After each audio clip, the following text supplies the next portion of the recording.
Okay. I mean, it goes without saying this is a tremendous challenge this week, and just a great opportunity for us as well as a football team playing, one of the top programs in the country, and we're excited about it, and we'll be prepared.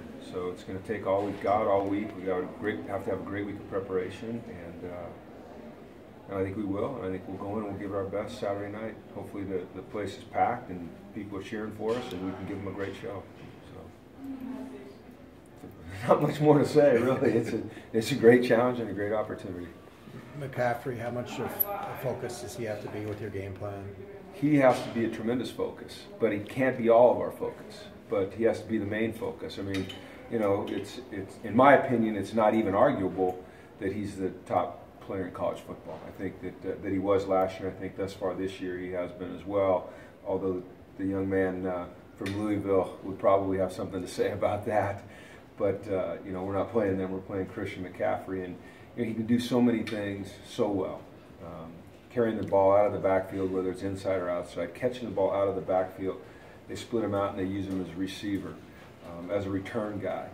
He's just he's dynamic. He's elusive. He's tough to tackle.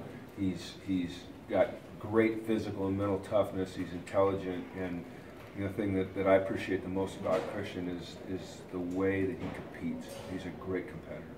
How much more equipped do you feel having to deal with some of the stuff Stanford presents?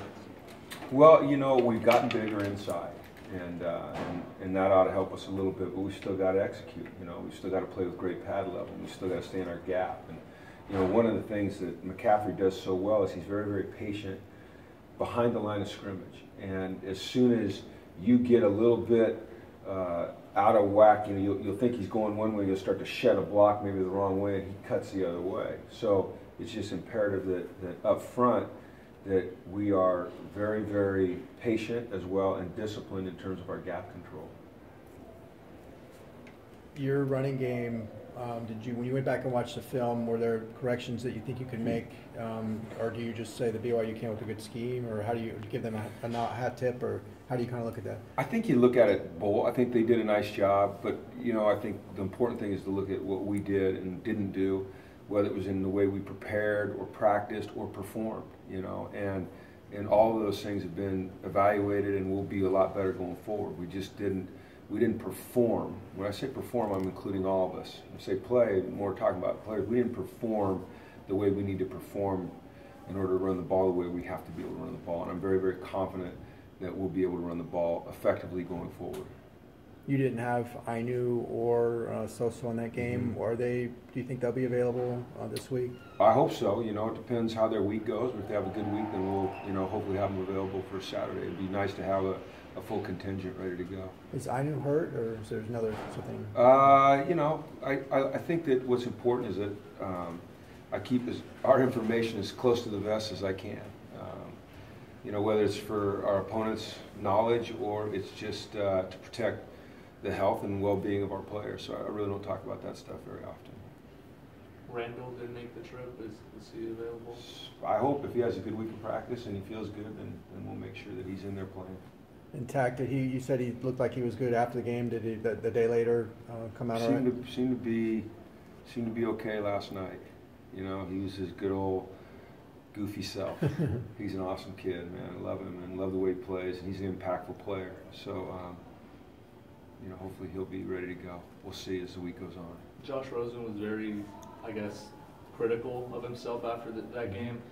Does it help to have him maybe a little bit more concentrated heading into a Stanford, maybe a little bit more critical than other people were? Well, yeah, I think that if you are your own worst critic, that's the toughest critic you can be, or that anyone can be of you. And Josh is very tough on himself, and I appreciate that.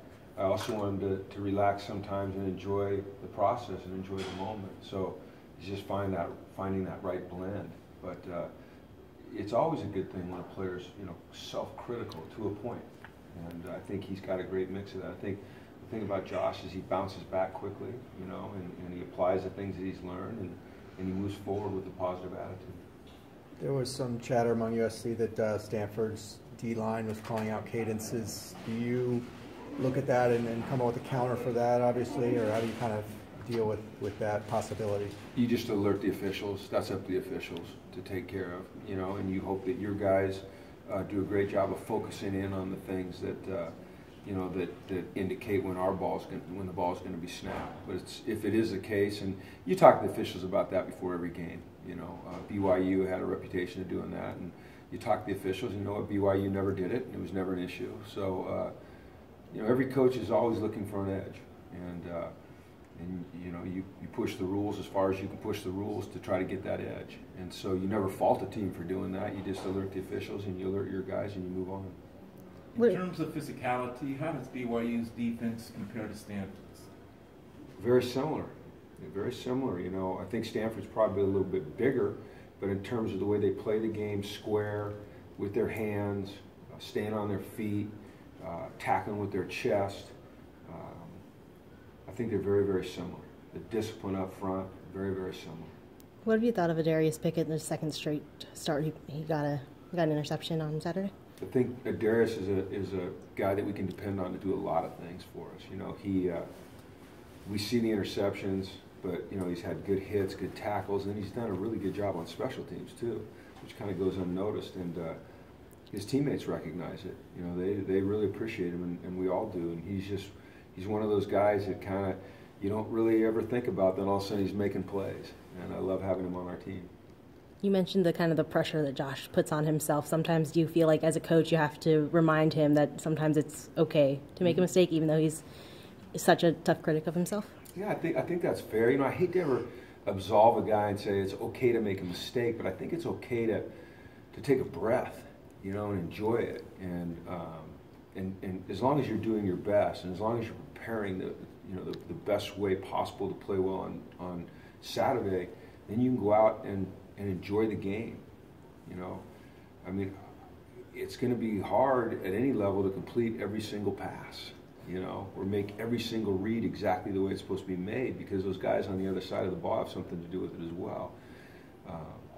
So you don't want to say it's okay to make mistakes, but you know, you just have to learn to play the game and move from moment to moment. I think that he has demonstrated he's able to do that, because you'll see him throw what's not a great ball, and then he'll come back and just sling one in there that you go, how do you make that throw? To me, that indicates a young man that's able to move from moment to moment to moment to moment, whether it's good or bad, and process and stay positive. So. All right.